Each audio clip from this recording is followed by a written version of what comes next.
Good morning, everybody. Back to Sanhedrin. I had such fun last week with those numbers of 160 million horses that we learnt about last week that I repeated it again.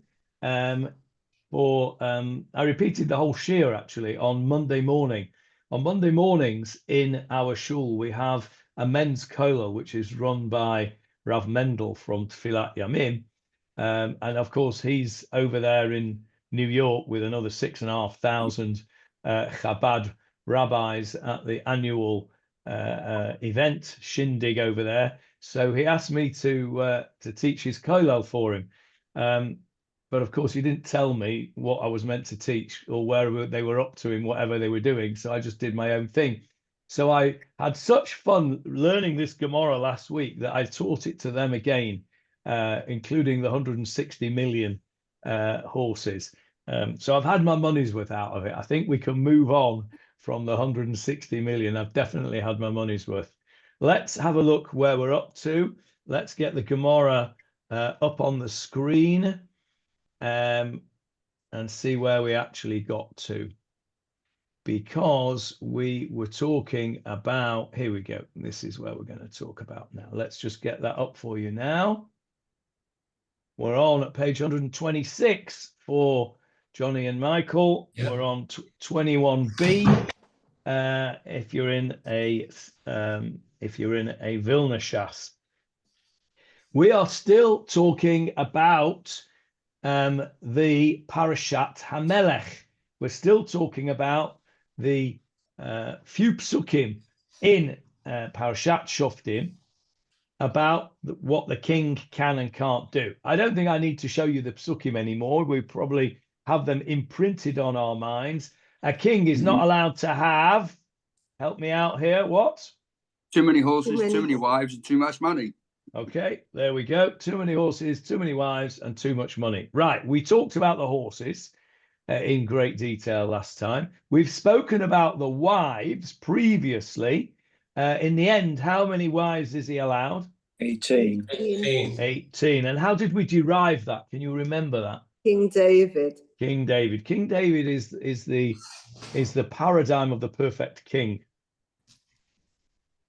Except that he's not, as we will learn in a few chapters' time in Shmuel Bet. We're nearly there, folks. For those who've been waiting patiently for the Bathsheba story, it's coming. So he had 18 wives, and the Gemarah tells us that that's the what he's allowed to have. So we've done wives and we've done horses, which leaves us with money. Money. Okay. And that's what we're going to talk about today. So we're over here in the Gemarah. Rabbi Yitzchak Rami. Rabbi Yitzchak raised a contradiction, asked a question. Ktiv, it is written in Michael Krause's favorite book. It's written, Ein kesef nechshav bimei Shlomo lima umma. Ein kesef nechshav. Silver was not considered bimei Shlomo, in the days of Shlomo, lima umma, as anything. Silver was not considered as anything. In other words, it was worthless. Worthless. That's what it says in Chronicles, 2 Chronicles 9:20. Now, you know me, I don't believe anything that's written until I've seen it with my own eyes. So let's go and have a look at Chronicles, 2 Chronicles 9:20. There it is on the screen for you. If you could read that pasuk out for us, Jeffrey. And all King Solomon's drinking vessels were gold, and all the vessels of the house of the forest of Lebanon were of superior gold. Silver was not reckoned as anything in Solomon's time. There's our pasuk. Ein kesef nechshav bimei Shlomo lima umma. Silver wasn't recognized as anything. In other words, what do we normally drink our kiddush out of? Silver goblet. A silver goblet, a silver becher. Yeah, most of us use silver. Some more modern folk use porcelain or glass or what, but traditionally it was always silver. The Shulchan Aruch says about a Chanukiah, although it doesn't call it that, what we would call a Chanukiah. It says that the best way to fulfill the mitzvah of Chanukah, since we're coming up to Rosh Chodesh Kislev in a couple of days, it's a good thing to talk about. What's the best way to fulfill the mitzvah of Chanukah? Light the candles. Light the candles. And what should the candles be made of, Oil. ideally? Oil. What kind of oil? Olive oil. Olive oil. And what should you put the olive oil in? Silver cups. Silver menorah. Yeah, the Gemarah, the Shulchan Aruch says that the best way to fulfill the mitzvah is with a silver menorah with olive oil and the wicks made out of linen. Okay, that is the best way to perform the mitzvah. Why? That's how they did Because it. it's pure. That's how they did it. Why was that the way they did it? Go on, Because it was Jackie. pure. Because it was pure. The oil is pure. It's the highest quality. The wicks, the highest quality wicks you can get is linen, and the highest quality menorah you can get in the minds of the Shulchan Aruch is silver. Right? This is the point I'm making. We consider silver becher, silver menorah. All good Jewish households have got a cabinet with silver in it, right? Yeah, not got many. You won't find many Jewish households, certainly of our generation anyway. It's not got some silver in it, right? A silver becher, no, Julia, you don't got a silver becher. No, I got rid of all of it. Can't stand it. Oh, Sorry. okay. You did have it. Well, it was given to me. But There you go. It was given to you. Why was it given to you? Because it was considered to be precious. Now, why am I laboring this point? Have a look at that verse again that Jeffrey's read out. Read it again, Jeff. And all King Solomon's drinking vessels were gold, and all the vessels of the house of the forest of Lebanon were of superior gold. Silver was not reckoned as anything in Solomon's time. So in Shlomo's time, silver goblets, phooey, right? Not worth a jot. Even the goblets were made out of gold. Silver was considered as nothing. Mu'umah. That's what the Pasuk says. Now, let's go back to the Gemara. So remember, this is a question that Rabbi Yitzchak's asking. He says, there's a pasuk that says silver is worth nothing. It's worthless in Michael's correct word. Yeah, but if you look at verse 21, he sent ships for gold, silver, and ivory. So why would he bother? Oh, that's a good question. That's a good question. Let's have a look at the Gemarah, because the Gemarah is not going to bring that pasuk, but it's going to bring something else. If there's another pasuk in Malachim Aleph, which says, "Vayitein Shlomo et hakesef b'Yerushalayim ka'avanim," and Shlomo made the silver in Yerushalayim as if it were avanim, stones. So, what's the question? What's Rabbi Yitzchak's question?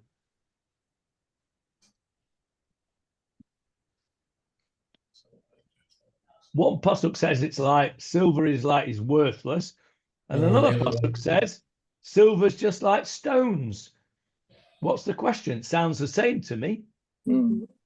It seems to me it's a question of how worthless was it? Yes, it is. That's correct.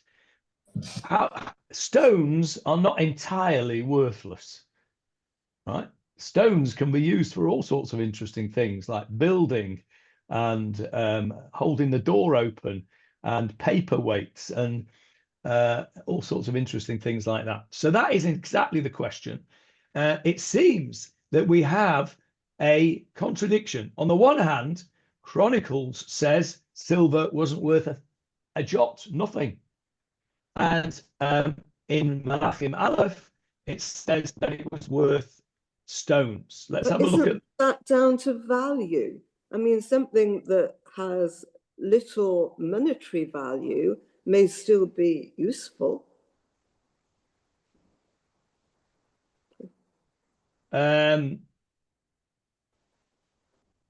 Not really. If it's useful, it's got monetary value. By Anything that's useful. by the really. way, the transmission is bad again, just so you know. Anybody else struggling with the transmission?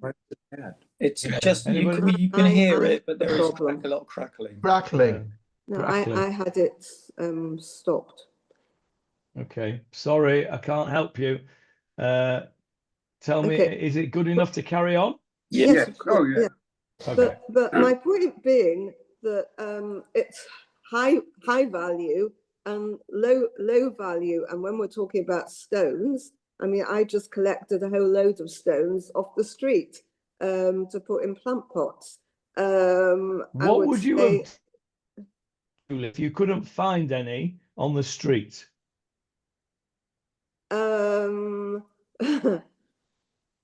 You'd have gone to the garden centre. You want me to say that I would have gone and bought some.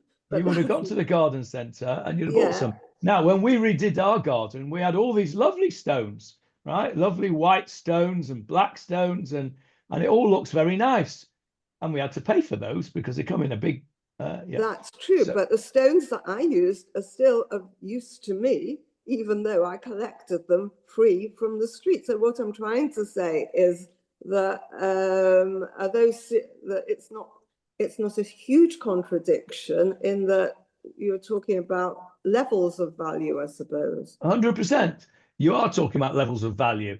And that's exactly what Rabbi Yitzchak's pointing out. He's saying, all right, I understand silver's not worth silver in Shlomo's days, but we're talking about Tanakh here. We're not allowed in Tanakh to be inexact.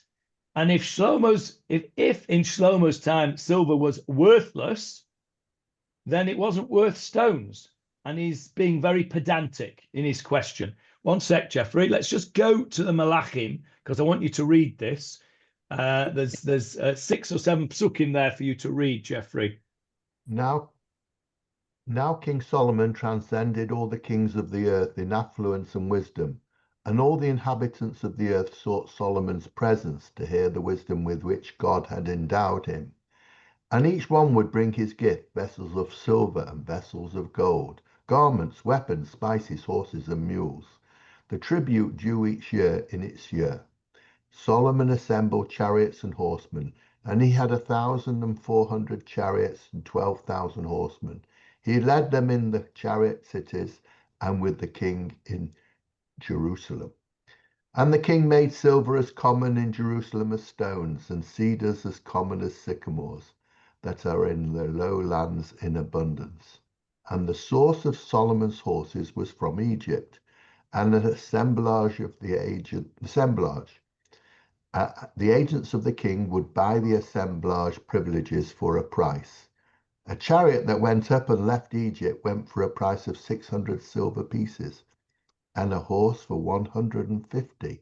And so for all the kings of the Hittites and for the kings of Aram did they export them through them. Okay, so those few psukim that Jeffrey has just read out to us from Malachim Aleph, chapter 10. So we've probably got another, I don't know, 2 or 3 years before we get to that in our Tanakh Shir. See if you remember it when we get there.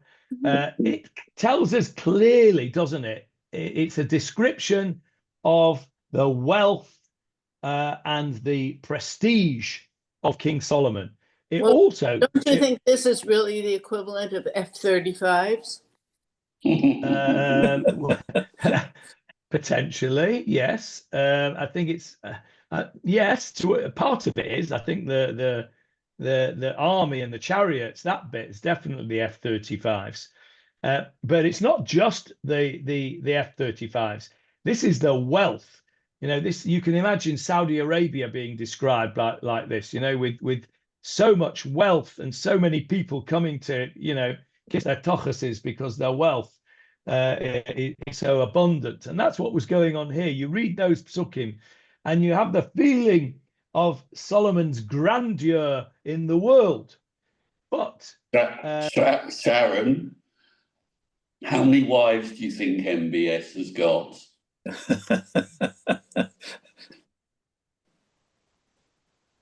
Right.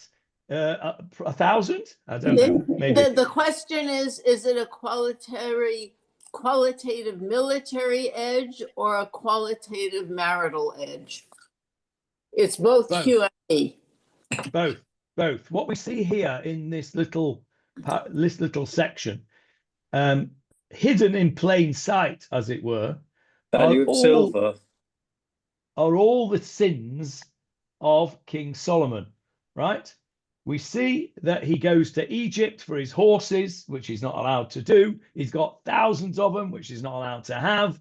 He's got wealth so much that silver is as common as stones.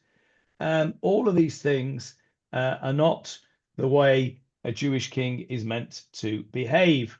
And Malachim Aleph, whilst giving us on the surface, giving us the grandeur of King Solomon, is hinting quite strongly at the misdemeanours of King Solomon. And that is what our Gemarah is going to pick up on. So, Johnny, yes, Jackie. All these wrongdoings he did, yet he was allowed to build the temple. Good question. Yeah, very good question. Maybe he built the temple before he did all these wrong things. Well, can I go back to the thing? As you said, everything there is quoted in terms of silver. So silver must have had a reasonable value. Otherwise, why would they use silver as the currency? Correct. Maybe silver was valuable in other countries. In other words, people who were donating, the silver may have been of value to them, but because so much was coming in here, it lost its value. Yes, and if you look at this, that's right, Julian. If you look at verse 29, a chariot that went up and left Egypt went for a price of 600 silver pieces.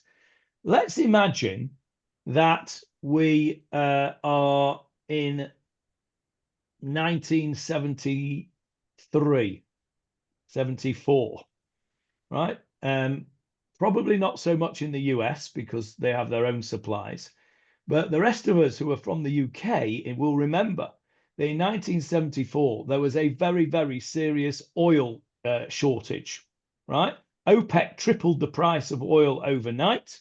All our fault, of course, because it's all to do with the Yom Kippur War. OPEC tripled the prices of oil overnight.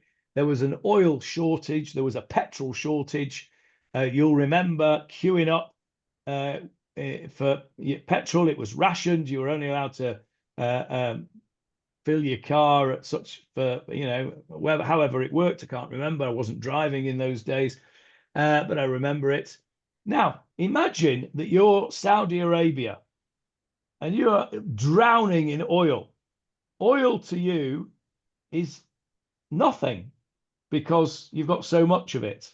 It was very valuable to us. If the Britain had something to sell, it didn't have much to sell in 1974, but let's say it did, and Saudi Arabia wanted it, it would barter with oil very nicely. And the oil that it would give would be valuable to us, but it wouldn't have been that costly to them because they got that so much of it, which is exactly what Julia is saying. So, but what I was going to say is this. Remember, the Gemarah gives us a pasuk and expects us to know the rest of the story, right? We've mentioned this many times. So the pasuk that the Gemarah gives us, this one here, where it says that the king made the silver as common in Jerusalem as stones over here. This pasuk here, pasuk 27. But if you go on to pasuk 29, you can see that silver does have a value, as Julia points out, because you could buy a chariot for 600 silver pieces. So it has some value. And that's the question. Let's go back to the Gemarah. That's the question of Rabbi Yitzchak, who says, wait a minute. In Malachim Aleph, silver has some value.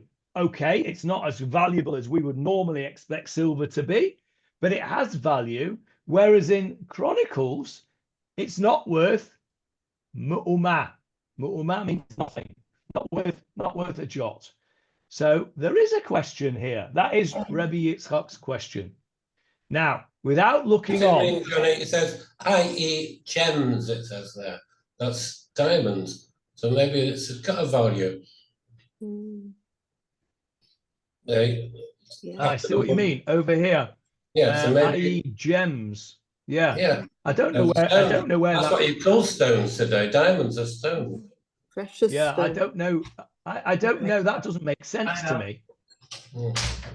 That doesn't make any sense to me that it should be, because the meaning of the psukim very clearly, if you read this whole thing, is the king made silver as common in Jerusalem as stones, and cedars as common as sycamores that are in the lowlands in abundance.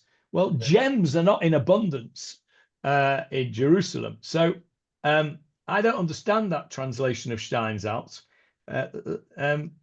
David Marks, you've probably had a good look through the Art Scroll footnotes. Is anything there that would point us to gems? No, but you'll come on to it when you get to the next piece of the Gemara, and I do like the allegorical explanation of the Marasha, which is in the Art Scroll notes. Yeah, but that it doesn't fit, does it? In the simple. It does. The before and after. Yeah, but that's the next piece. Yeah, but that's not the question here. I'm talking about in this question of Rabbi Yitzchak's. Is he talking about avanim as gems or just stones? It would make sense to say it would be a precious stone. Why would silver, and the king made silver in Jerusalem as a precious stone? I don't think that makes sense. Because what that's saying is that actually he made silver much more valuable than silver. And the only way to do that is if it is rare. The rarer a substance, the more it is. And the whole point of this, these psukim, where have they gone? The whole point of these psukim is to say how much there was. It wasn't rare. So I don't think that fits at all. I don't understand it, to be honest. But let's go and see the simple pshat in the Gemarah anyway. So on the face of it, as I understand this question, the question is, how could it be that in Divrei Hayamim, silver is described as worthless, and yet in Kings, it's described as worth something, either stones, which is worth something, or gems, which is worth a lot. So either way, we've got a question, and the Gemarah answers lo kasha. That is not a difficulty. That is not a question, and he explains why. Can over here, meaning in the first example, which was in Divrei Hayamim, where it said that the silver was worthless. That was Kodem Shenasa Shlomo et Bat Paro. Kodem, before Shlomo married the daughter of Pharaoh. Before Shlomo married the daughter of Pharaoh, silver was worthless. Can here la'achar shenasa Shlomo et bat Paro. The second pasuk that we quote, which is in Malachim, is referring to a time after he married the daughter of Pharaoh, which was a... Yes, Julia? Was it a sin? It was a sin. It was a sin. according to the Gemarah, at least. And therefore, when you do a sin, you get punished. And the punishment was that his wealth reduced.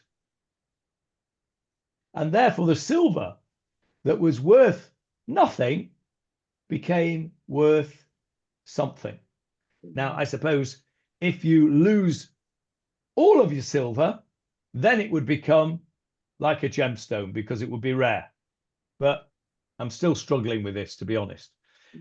So leaving aside the gems bit, what Rabbi Yitzchak is saying, and this is really just a peg for the Gemara to hang on, that Shlomo should not have married Bat Paro, should not have married the daughter of Pharaoh. Now, one of the reasons, well, not one of the reasons, the reason that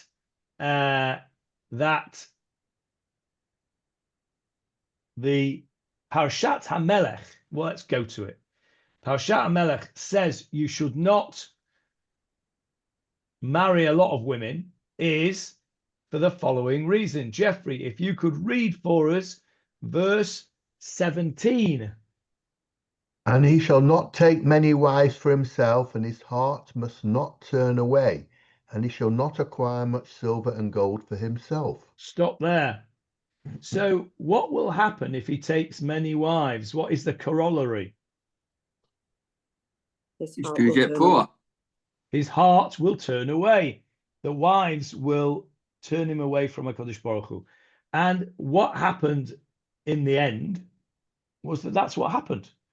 We're going to learn in the Gemarah now, if we get there, a whole discussion.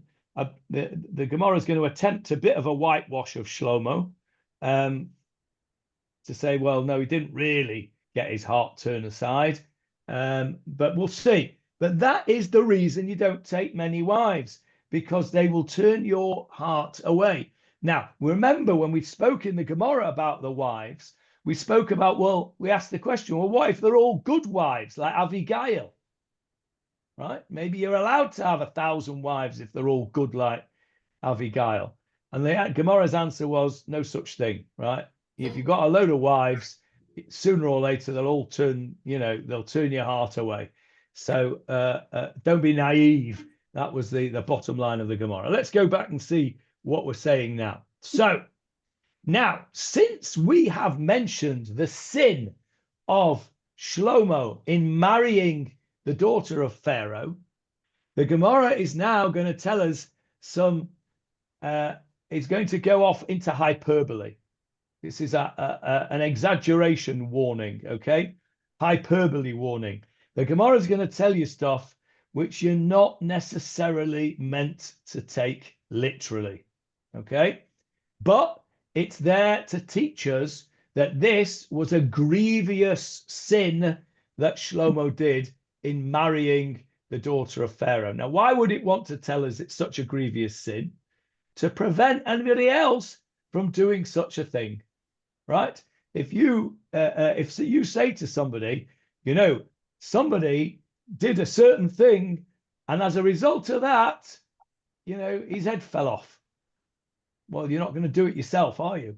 Because you don't want your head to fall off. And that's what this is that's what this is all about, this next bit of Gemarah. Amar Rabbi Yitzchak.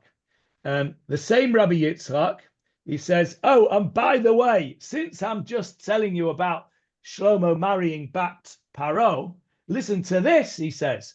B'sha'ah, at the time, shenasa Shlomo et Bat Paro, at the time that Shlomo married the daughter of Pharaoh, Yarad Gavriel, the angel Gavriel, came down, Yarad came down, presumably from up on high, V'na'at kaneh bayam, and stuck a kaneh. What is a kaneh? Stick.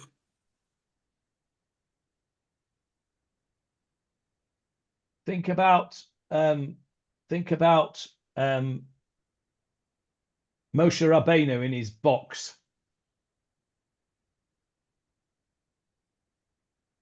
Where was he placed?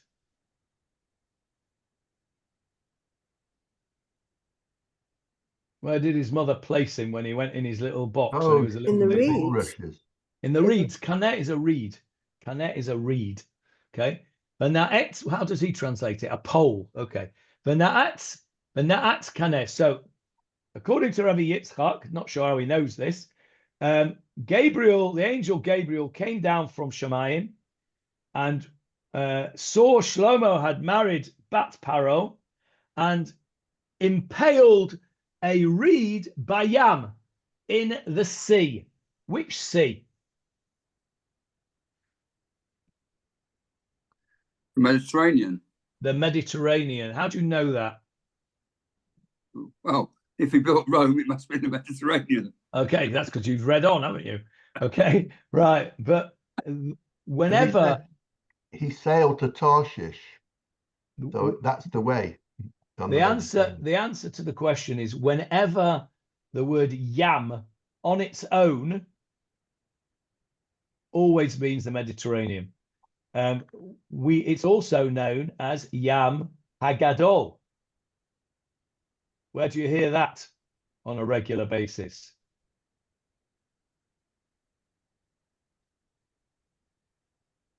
Come on, Johnny, it's on the tip of your tongue. I can hear you singing. The prayer for the soldiers. Yes, very good. Miyam Hagadol ad ha'arava umimidbar Mitzrayim wherever it is, the next bit. Ad Gavul, something, Lebanon or something like that. Yam Hagadol, the Great Sea. Why is it called the Great Sea? It's not such a great sea, the Mediterranean. The Atlantic is much bigger. So is the Pacific. It's the biggest one around Israel. They're not around Israel, that's right. The Great Sea around our part of the world is the Mediterranean. So Hayam Hagadol, or just Yam, the sea, is always a Mediterranean. So Gabriel comes down from heaven. Maybe they didn't know about the other seas in those days. Very likely. Yeah, very likely. No, very likely. Sailors. There were sailors. The Phoenicians were sailors. The Philistines were sailors. But your average guy in the Levant would not know about the Atlantic and the Pacific. No, they might. Well, the Phoenicians came from Greece. It's not very far away. No, it's true, but they also went west. I'm not so sure they knew about those seas. Your average guy in the street thought that the Yam Hagadol, the Great Sea, was the Mediterranean. That's for sure. Anyway, Gabriel comes down and he sticks this pole, this reed, in a sea. Ve'e'ela, I'm over here. Ve'e'ela sirton, and some kind of, I'm not even sure what sirton is. Let's have a look. In Steinsaltz gives us a clue on his language bit. Where's his language thing? There it is. Sirton, the sandbar, from the Greek surtos, meaning mud and sand swept or washed up by a river. So the idea is that he sticks this pole in the sea, and you can imagine the sea is swirling around, and the mud and the sand from the sea gets attached to this pole, and then it's like a bit like a rolling stone, as it were. It gathers more and more and more and more, and then what happened? Va'alav nivna krach gadol shebaromi, and that formed the basis of the building of Rome. In other words, it's spoken about nicely in the Steinsaltz. Let me just read you what it says, because it explains it nicely. If I'm on the right page.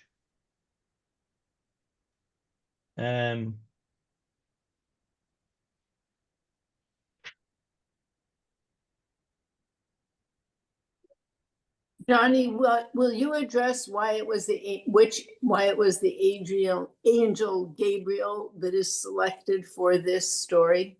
That's a good question. Let's have a think about that in a minute. I just want to find this bit here because it was very nicely. He was the man. Can't find it now. Anyway, I can't find it, but I read it this morning. What he says is that as a result of Gabriel sticking this thing in, and this, you imagine this swirling sea, the Italian peninsula all gathered from this one stick, right? So you've got this one stick in the middle. We understand geography a bit different, and that is that at one time the Italian peninsula was attached to North Africa. Am I right with my geography here? And then it broke away, and we had those straits there that go through between the land there. That's how we understand the geography to have happened. According to the Gemarah, it was different.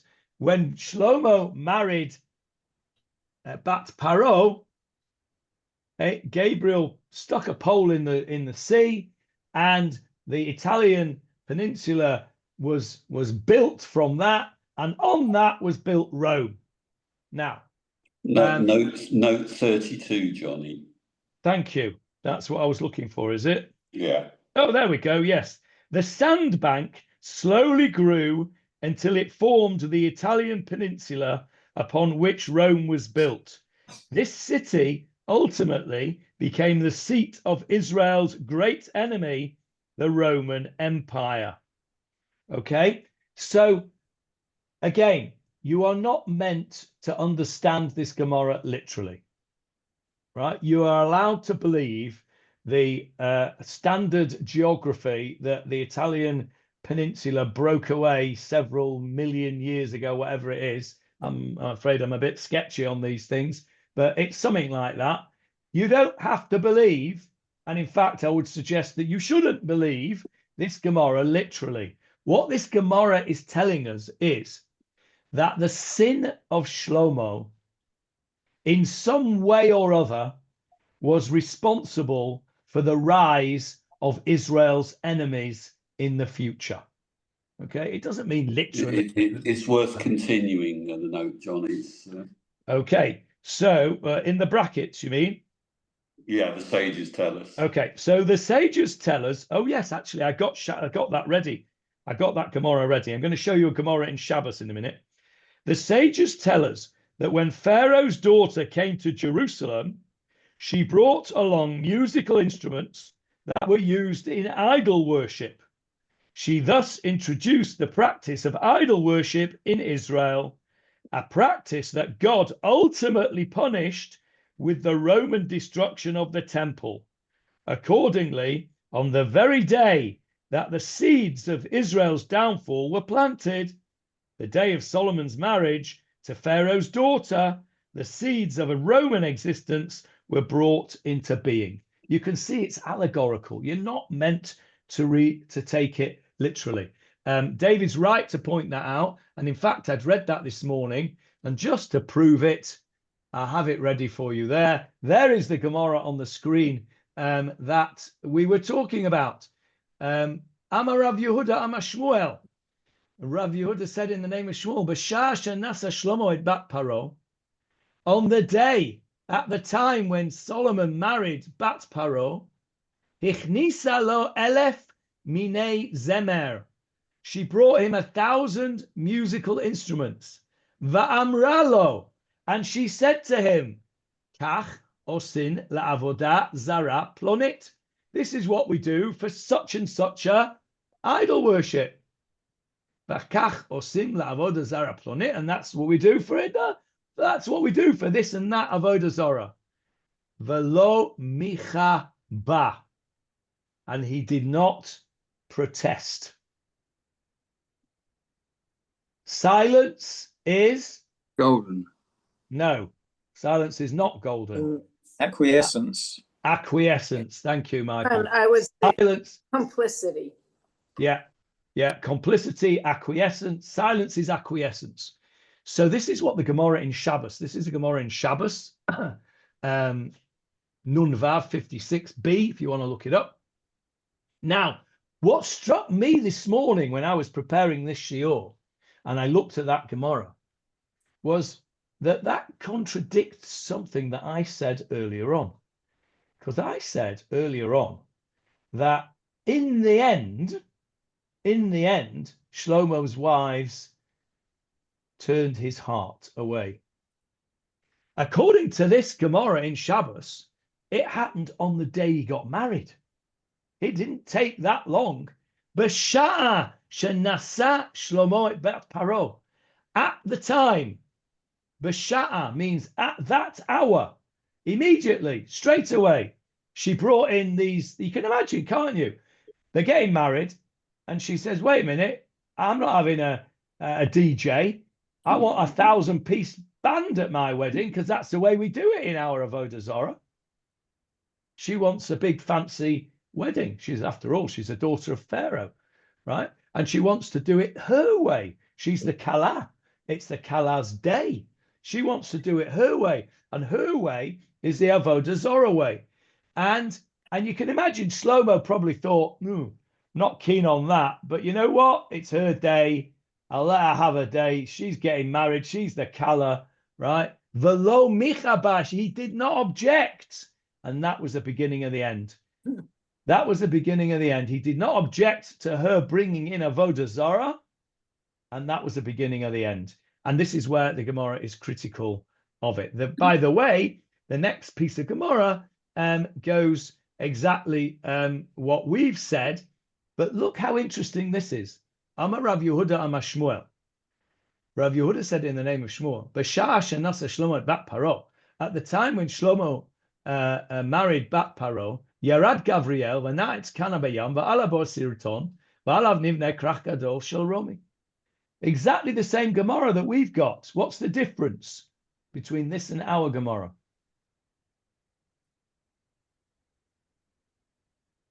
Exactly the same words here. I'll show you our Gemarah just so that you can have another look. There's our Gemarah here.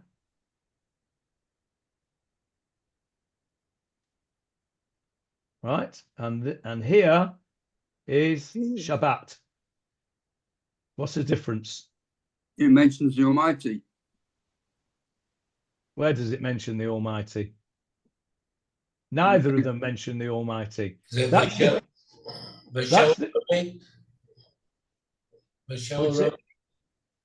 Shel Romi and Baromi. Shel Romi versus Baromi. Okay, that is a difference. That wasn't what I'm referring to.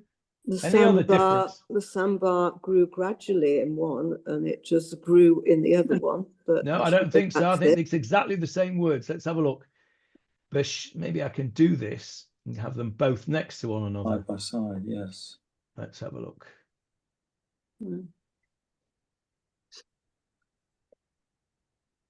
Make that a bit narrower. Ah, come on, Sharon. I can't see. It's too small now. Amar Rabbi Yitzchak. Amar Rabbi Yehuda. Yes. Yes. Rabbi Yehuda. Yes. You got it between you. Yeah, with help from Sharon. Thank you. Rabbi Yitzchak says, and then Amar Rabbi Yehuda Amar Shmuel, exactly the same thing. We've got a Divrei Hayomim moment, Mike. We've got a Divrei Hayomim moment. What's going on here? It could have been at different times. Maybe they were at different generations. Maybe one was quoting the other 100 years later. So Amar Rav Yehuda Amar Shmuel. That is Rav Yehuda quoting Shmuel.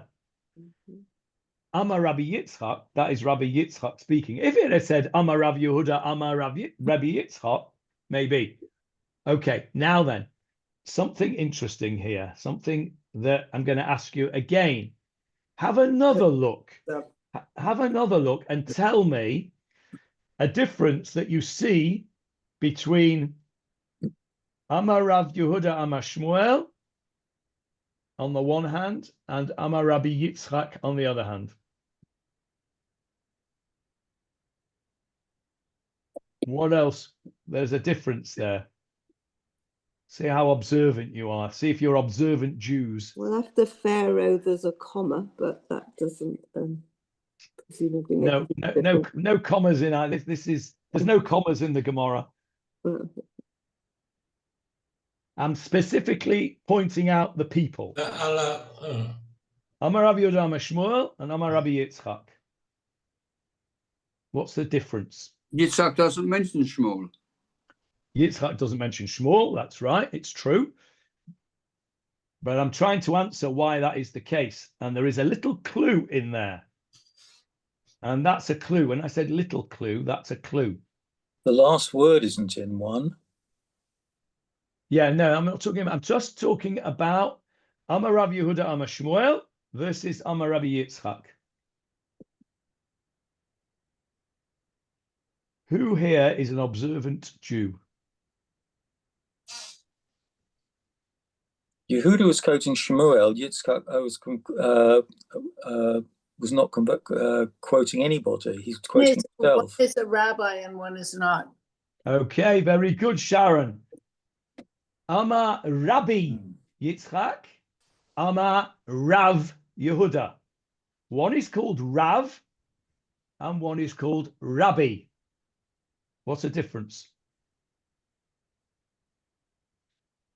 Is one in Jerusalem and one out of Israel? Yes, yes. One is in Bavel and one is in the land of Israel. Now you're going to ask me which is which now, aren't you? And I've forgotten. I've got a 50-50 chance, perhaps a slightly better than 50-50 chance because I did actually know this at one time. No, you taught us this, and I think Rabbi is in Bavel, and I think Rabbi is in Yerushalayim. I think that is correct. And you know how I remember how I remembered it? With the Yud. With the Yud. Oh, good one. Yud for Yisrael. Yeah. Very good. I hadn't thought of that. I'll tell you how I had remembered it, because this is the way my very warped mind works. Today in Israel, we call a rabbi Rav. So you would think, I would think that it would be Rav in Israel. But it isn't. It's the other way around. No, and that's the way my stupid mind works, because it's just the opposite way around. By the way, I use the same reverse logic for knowing when you put your Arba meaning together. Who can remember? You've got the lulav in front of you. Here's your lulav. You've got the hadassim and the aravot, the myrtle and the willows. Which one goes on the right and which one goes on the left? Right? And you're not allowed to look it up in the art scroll Machzor, which is what I do every year. So do I. But I have a method. I have a warped method of remembering it in the same way as I've just described to you. And I'm going to teach you this upside down method of thinking. Confuse you all. Right. So I'll tell you, because you'll never guess it because it's completely crazy. Arava. Arava has a rut in it, right? Has a resh in it. So you'd think it was on the right, but it isn't. It's on the left. So the Arava is on the left. In the same way as Rav Yehuda, I would have thought was in Israel. It isn't. It's in Babylon. It's the Rabbi, which is called in Israel. Okay, that's just the way my very crazy mind works. So why am I telling you all that? Because I think it's important, because I asked you a question, what's going on here? Two people saying exactly the same thing. And somebody said, Julia, I think, well, maybe they lived at different times. And I'm going to suggest to you, maybe they were in different places. And they both had the same idea, as it were, or one said it, wherever it came from, it might have originated with one and got through to another. And you understand the importance of Rome here. Yeah, Rav Yehuda is saying Babylon. Rome is the downfall. Say that again, Sharon. No, I'm sorry. I didn't realize I was unmuted. I was just saying this is so significant of Rome being how long it took for the punishment to occur, and it occurred to the whole Jewish people, perhaps because they went along and were somewhat complicit with Solomon. Yeah. And if they were complicitous with Solomon, it was because they were all getting wealthy and they were all willing to sacrifice the quality of a holy leadership for the quality of a consumer leadership. Very nicely put. Very nicely put. I was going to go into that. We haven't really got time for it, but since we mentioned it, we'll just finish that point. So just before we go on to that point, though, I suggest that these two things are said by different people because they were said in different places. One would have been based in Bavel, and one would have been based in But just Eretz looking Israel. at the Steinsaltz, what we're looking at, the previous section that we were talking about last week is Rav Yehuda, and then we have 3 paragraphs with Rabbi Yitzchak, which doesn't really indicate that they're, well, does it indicate that they're in different places? It doesn't indicate that they're in the same place with the Gemarah, because the Gemarah is all over the place. True. It's true. It's just very the odd, name. isn't It's it? the name that gives it away. It's the title that gives it away, because the title given to a rabbi in one place was not the same title as given to the other. For example, you'll be familiar with this, Julia. We call our rabbis in Ashkenazim, we call them rabbi. Oh, and what do the Sephardim call them? Rav. Chacham. No. They call them Chacham. Well, yeah. Okay. Jeffrey will be familiar with that. Jeffrey? Oh, Jeffrey's nodded off. Okay. Yeah, I'm still here. But sorry, here. I'm not really. I think it's a bit of a coincidence, isn't it, that we have got Rav Yehuda here immediately before Rabbi Yitzchak, and the other the other section that you showed us is Rav Yehuda. It's very coincidental. Possibly, but if you look at the one on our page here, what's Rav Yehuda talking about? He's talking about horses. Yeah. And Rabbi Yitzchak's moved on. Yeah. He's not talking. That is very true. It's a different subject. How was it that came up with the same wording, exactly the Yeah, same? I was thinking the same thing. Yeah, I don't think they did both come up with the same wording. I think they said the same wording in different places. I'm sure, and I'll try and find an answer to this. I'm sure that somebody raises this question. I just noticed it this morning when I got up that Gemarah, prompted by that art scroll note that I read out to you. I just noticed it this morning, so I haven't had time to look it up. And it's only my theory that they're in different places because of their different names. And if I'm wrong, it's still a good theory because it fits because of the 2 different names. There's also the possibility that we know that rabbis moved from Eretz Israel to Bavel and vice versa, so they would be teaching in different yeshivot. Yes, and so it may be that nobody actually knows who it was that originally said this sentence, this idea, and it may be that we certainly know that Rav Yehuda is quoting Shmuel. And it may be that Rabbi Yitzchak didn't know who said it. I have an answer, by the way, to Sharon's question about why Gavriel. Oh, that's good. Go on. It's an art scroll note in Gemarah Shabbos that it was Gavriel who was given the task of destroying the Bet HaMikdash. Therefore, it was he who thrust the reed pole into the sea, setting in motion the growth of Rome, which eventually destroyed the temple.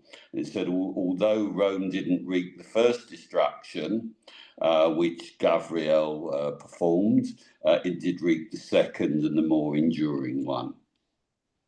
Right. Okay. I was going to say something, I suppose, a bit similar, because I'll tell you what I was going to say.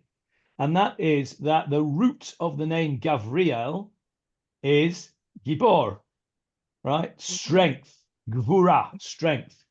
Rome, of course, is the symbol of strength, and therefore it will be fitting that Gavriel. I suppose that's a similar sort of idea, isn't it, really? Yes, Julia. Which of the three angels that visited Abraham at the beginning of Vayera was the one who destroyed or spoke about the destruction of Sodom? Was it also Gabriel? I think it was. We had Raphael who came to heal. Yeah. And we had and Gabriel was one of them. So yeah, it may well be. We need to go and look it up. I think it says something in Rashi about that. Yes, Julia. Two things. Haven't we just said Rav Yehuda said in the name of Shmuel? Is that what we said? Yes. But Shmuel was before David. No, not that Shmuel. Not that Shmuel. Not Shmuel Hanavi. Okay, fine. Okay, fine. No problem. Shmuel the Tana. Okay, fine. Yeah. In that case, I want to go back to the gems because I think the gems is correct, having looked at it. And I'd like to know what the footnote in the Art Scroll said, because I think it must mean that the king made silver in Jerusalem as precious stones, because we're talking about the silver becoming valuable. So that is the contradiction. And what does the Art Scroll note say? So the Art Scroll note says, owing to the sin of marrying Pharaoh's daughter, Solomon suffered some loss of wealth. That's what we already said. Maharsha interprets the Gemarah's answer in a different vein. Before marrying Pharaoh's daughter, Solomon focused exclusively on acquiring wisdom, compared to which silver and gold is meaningless. And he quotes something in Mishlei, which I also got ready for you, actually, just to show you that over here. Where is it? There it is. There's a pasuk in Mishlei that says, how much better is it to acquire wisdom than gold, and to acquire understanding is preferable to silver. So the Maharsha quotes that. Thus, during that period, silver had no value to him. He wasn't interested in it. After the marriage, however, he indulged somewhat in worldly pleasures. Thus, his wealth took on some significance, if only that of stones. So it doesn't really help us with the gems bit. No, but where we're talking about it becoming, the silver became valuable, this was after Solomon married Pharaoh's daughter, then if it's plentiful, wait a minute, the silver became valuable, that's not the punishment. Yeah, it is, because it became valuable because there was less of it. It was only not valuable because he had so much that it was worthless. Well, then in that case, then if it was less of it, it would be precious stones, because we already said that precious stones are scarce. Yeah, but yeah, okay, I suppose so. But I don't read that as the meaning. I would like to know why Rav Steinsaltz says that, and I don't think he doesn't expand on it. Okay, homework, everyone. What is Rav Steinsaltz thinking when he's saying i.e. gems? Because I don't understand that. Yes, David. No, I just looked up in Melachim Aleph before, and the Radak says that he translates it as stones, that Eretz Yisrael is full of stones, and there was such an abundance at the time that Shlomo built the Beit HaMikdash. There was such an abundance of gold and silver, gold as well at that time, that they were as significant as stones. Yeah, but not gemstones. There's an abundance of stone, not gems, just regular stones in Eretz Israel, and so that particularly fits around in. Jerusalem. Yeah, so that fits in with what we've said Yeah, so far. yeah. It doesn't fit in with Rav Steinsaltz's No. gems. Okay, homework, everybody. What is Rav Steinsaltz talking about here, please? I have no idea at this point. I'll also try and find something, but I want some what's the word? Original thought here. Okay, we want Chidushay Poleg is got to come out of this. Gems. Okay, what have we done today? We have learnt that Shlomo HaMelech was a naughty boy. We've learnt that silver and gold was in abundance. Rabbi Yitzchak is a bit pedantic and wants to know whether it's worth nothing or it's worth stones. We had this allegorical idea, which Sharon touched on, and we'll start with that next week. This is a reminder for me. We'll start next week with expanding on what Sharon said, which is the connection between Shlomo's sin with the Bat Paro and the eventual destruction of the temple through Rome, and how actions have consequences even in the distant future. We'll start with that next week, and then we'll carry on. Okay. One point. Yes, Jackie. No, I mean, sorry, Michael. One point is I've looked at your favourite source, and it says no, Italy was never physically joined to Africa. Oh, okay. Well, where have I got that from? Have I made that up? I don't know. I think it was Sicily that was joined to Italy. Okay, there's another piece of homework, please. Find out the true theory, I suppose. Find out the standard theory of how the Italian peninsula and all that straits of whatever it is came about. Okay. Well, it's a plate. I want to know full details, Jeffrey, next week. Okay. Full details. Today is Wednesday, so now I'm allowed to say Shabbat Shalom. I made a mistake. I made a mistake on Monday. I thought it was Wednesday, and I wasn't allowed to say it, but now it's Wednesday. I can say Shabbat Shalom. See you all soon. Okay, thank you very much. Bye. Thanks, Jay.